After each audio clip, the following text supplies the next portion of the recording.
क्या आपको लगता है कि भारत हमेशा सिर्फ लड़ा और हारा है? क्या आपको लगता है कि मुगलों का साम्राज्य ही इस धरती पर सबसे विशाल था? अगर हाँ, तो इतिहास के पन्नों से जानबूझकर मिटाया गया ये सच आज आपकी रूह कंपा देगा। साल 712 ईस्वी, रेगिस्तान की तपती रेत से एक ऐसा तूफान उठा जिसने आधी दुनिया को अपनी चपेट में ले लिया था। मोहम्मद बिन कासिम ने सिंध को लहूलुहान कर दिया था। खलीफा की वो अजेय सेना जिसके सामने ईरान और मध्य एशिया घुटने टेक चुके थे, अब भारत की सरहदों पर खड़ी थी। भारत का अंत तय लग रहा था, लेकिन तभी उत्तर की बर्फीली चोटियों से गरजता हुआ एक शेर निकला। करकोटा वंश का सम्राट ललितादित्य मुक्तापीड़। सोचिए उस मंजर को। पंजाब के तपते मैदानों में अरब सेनापति जुनैद अपनी हजारों की फौज के साथ खड़ा था। उसे लगा कि यह पहाड़ी राजा मैदान में टिक नहीं पाएगा, लेकिन ललितादित्य ने अपनी चुनिंदा अश्वरोही सेना के साथ ऐसा बिजली जैसा हमला किया कि अरबों को संभलने का मौका तक नहीं मिला। तलवारों की खनक और घोड़ों की टापों के बीच जुनैद की अजेय कहलाने वाली सेना गाजर मूली की तरह काट दी गई। पंजाब की मिट्टी अरबों के खून से लाल हो गई और जो बचे वे अपनी जान बचाकर ऐसे भागे कि अगले 300 सालों तक किसी ने भारत की सरहद पार करने की हिम्मत नहीं की। लेकिन अरबों की उस अजेय सेना को हराना इतना आसान नहीं था।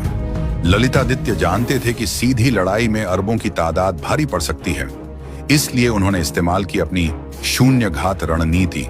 उन्होंने अरबों को पहाड़ों के उन तंग रास्तों में खींच लिया जहां उनके ऊंट और भारी हथियार बोझ बन गए। जब अरब सेना दर्रों में फंसी, तब ललितादित्य की हल्की घुड़सवार सेना ने बर्फ की ओट से उन पर काल बनकर हमला किया।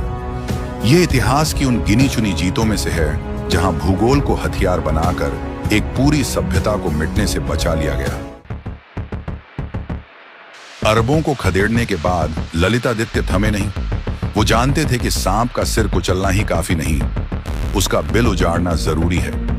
उन्होंने अपनी सेना को उन बर्फीले रास्तों पर चढ़ाया जहां मौत हर कदम पर साथ चलती थी।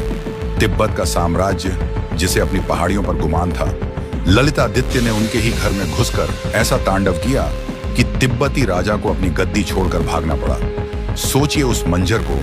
पामीर के पहाड़ों से लेकर ईरान की सरहदों तक सिर्फ कश्मीर के घोड़ों की टापें सुनाई दे रही थीं।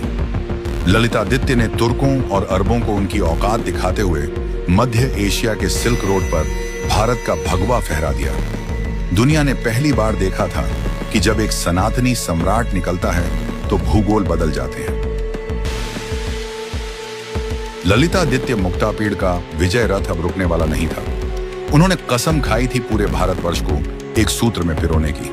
कन्नौज के यशोवर्मन उनके साथ आए और फिर शुरू हुआ वो दिग्विजय अभियान जिसने इतिहास रच दिया। पूर्व में कलिंग के तट से लेकर दक्षिण में गोदावरी की लहरों तक ललितादित्य की सेना ने वो कर दिखाया जो सदियों से किसी ने नहीं किया था। मुगलों के आने से सैकड़ों साल पहले इस शूरवीर का साम्राज्य आज के अफगानिस्तान, पाकिस्तान, तिब्बत और आधे भारत को अपने आगोश में लिए हुए था।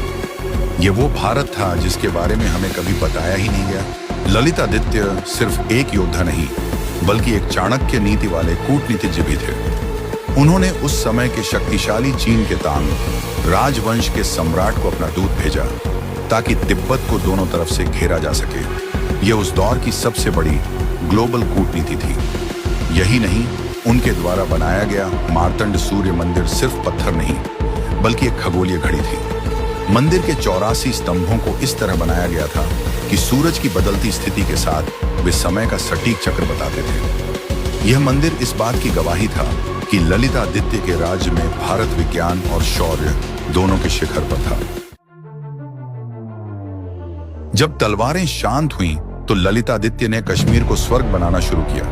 उन्होंने बसाई परिहासपुर जैसी भव्य राजधानी, लेकिन उनका सबसे बड़ा चमत्कार था मार्तंड सूर्य मंदिर। पहाड़ की चोटी पर खड़ा वो मंदिर सिर्फ पत्थरों का ढांचा नहीं था, वो ललितादित्य की शक्ति का ऐलान था। 84 स्तंभों वाला वो विशाल मंदिर जब सूरज की पहली किरण से चमकता था तो लगता था साक्षात सूर्यदेव ने धरती पर अपना सिंहासन बिछाया हो। आज भी उसके खंडहर चिल्ला चिल्ला कर कहते हैं कि हम कितने महान थे। लेकिन सवाल यह है कि इस अजेय सम्राट का अंत कैसे हुआ? क्या कोई उन्हें युद्ध में हरा पाया था? नहीं। इतिहास गवाह है कि ललितादित्य मुक्तापीड़ को कोई इंसान नहीं, बल्कि खुद कुदरत ही रोक पाई। अपने अंतिम अभियान के दौरान जब वे उत्तर की आर्यनक पहाड़ियों को पार कर रहे थे, तब एक भयानक बर्फीला तूफान उनके सामने दीवार बनकर खड़ा हो गया। वो शूरवीर जिसने आधी दुनिया को घुटनों पर ला दिया था, वो उन्हीं बर्फीली चोटियों में कहीं हमेशा के लिए विलीन हो गया।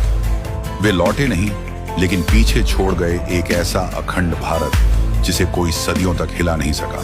पर उनकी मृत्यु से बड़ी साजिश रची उन वामपंथी कलमकारों ने, जिन्होंने इस अजेय सम्राट का नाम ही इतिहास की किताबों से गायब कर दिया।